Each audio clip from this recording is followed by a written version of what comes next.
আমি প্রথমে শ্রদ্ধার সঙ্গে স্মরণ করতে চাই, আজকে নিশ্চয়ই আপনারা ঢুকেই প্রবেশ করে লক্ষ্য করেছেন যে পুরনো দিনের সোনালী দিনের সেই যে পোস্টারগুলো বা যাদেরকে আমরা হারিয়েছি অনেকের ছবি দিয়ে কিন্তু সেই পোস্টারগুলো এখানে টানিয়েছে। তো আমি শ্রদ্ধার সাথে প্রথমে তাদেরকে স্মরণ করতে চাই এবং আক্ষেপের সঙ্গে একটা জিনিস আমি বলতে চাই যে শিল্পী আজকের যে চলচ্চিত্র দিবসটি ছিল, ওই দিবসটি আমার কাছে খুব অপরিপূর্ণ মনে হয়েছে। কারণ চলচ্চিত্র দিবস মানে হচ্ছে, যেহেতু আমাদের চলচ্চিত্রের কাজ নেই, আগের মতন চলচ্চিত্র চাঙ্গা নেই, অনেক শিল্পীরা কাজ ছাড়া বিএফডিসিতে আসে না। তো এই আনুষ্ঠানিকতাগুলোর মধ্যে আসলে আমাদের ওভাবেই অর্গানাইজ করা উচিত।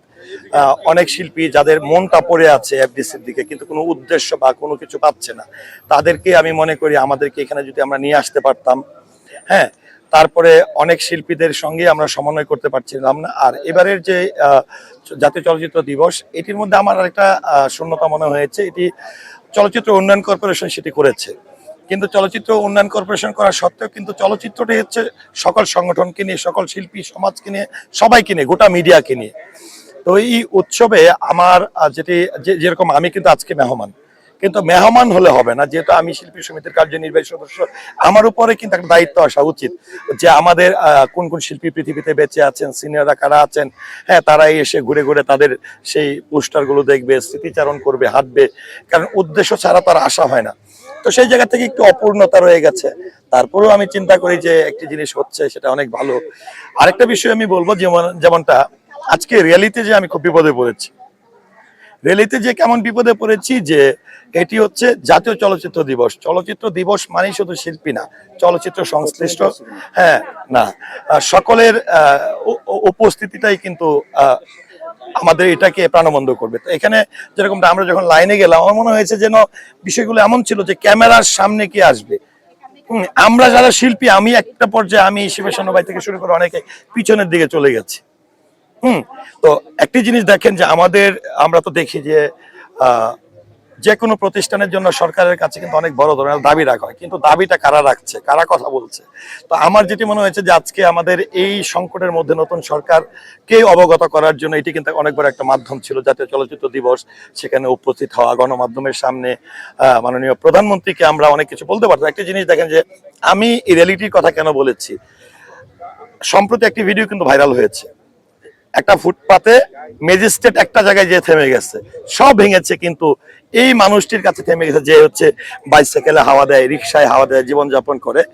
তো দেখবেন ওই ফুটেজটা ছিল স্বচ্ছ, কেমন তার ভাঙা জিনিসপত্র পিছনে ছিল, সে ইন্টারভিউ দিচ্ছে, হ্যাঁ, বা কাঁদতেছে, এই বিষয়টা প্রধানমন্ত্রীর দৃষ্টিতে পড়েছে। তো এখন যদি এমন হইতো যে এই ব্যক্তির পিছনে অপরিচিত লোক, যেমনটা যদি আমি বলি যে আমি কালো মানুষ, পিছনে ব্যাকগ্রাউন্ড যদি কালো হয়, তাহলে তো আমাকে ক্যামেরার সামনে দেখাই যাবে না, কারণ ব্যাকগ্রাউন্ডের সঙ্গে মিলে গেলাম।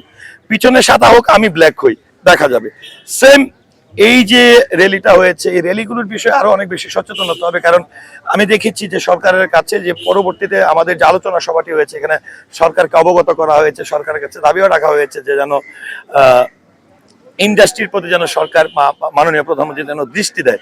তো সেই জায়গাটা আমার কাছে মনে হয়েছে যে মাননীয় প্রধানমন্ত্রী যখন তাকাবে, হ্যাঁ, তিনিও তো আমাদের ইন্ডাস্ট্রির প্রতি, যেমন আজকে বলতে হয় যে শহীদ প্রেসিডেন্ট জিয়াউর রহমান সাহেবের প্রসঙ্গটা আনতেই হয়, যিনি কিন্তু আজকে আমাদের আলোচনায় একটা বিষয় ছিল শিল্পী শূন্যতা, শিল্পী নেই, শিল্পী তৈরি করা যায় কিভাবে।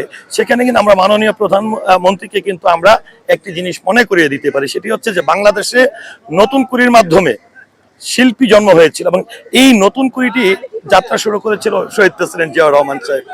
আবার আমরা যে ন্যাশনাল অ্যাওয়ার্ডের কথা বলি, জাতীয় চলচ্চিত্র পুরস্কার, এটিও কিন্তু শহীদ প্রেসিডেন্ট জিয়াউর রহমান সাহেবের আমলে শুরু হয়েছিল। সেই জায়গা থেকে জিয়া পরিবারের নিশ্চয়ই এটার প্রতি একটা দৃষ্টি থাকবে। কারণ মানুষ দেখেন কথায় কথায় বলে জিয়ার পথে হাঁটছেন সন্তান তারেক রহমান, খালেদা জিয়ার পথে হাঁটছেন সন্তান তারেক রহমান। তো যেহেতু জিয়াউর রহমান সাহেবের এটার প্রতি দৃষ্টি ছিল, মাননীয় প্রধানমন্ত্রীর, সাবেক প্রধানমন্ত্রীর দৃষ্টি ছিল, সেখানে আমরা বর্তমান মাননীয় প্রধানমন্ত্রীর কাছে কিন্তু আমরা এই আবেদনগুলো করতে পারি।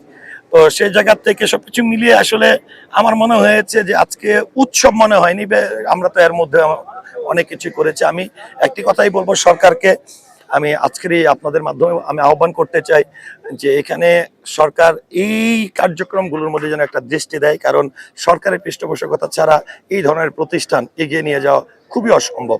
মাদারল্যান্ড 24, মাতৃভূমি, বিশ্ব সংবাদ 24 ঘন্টা।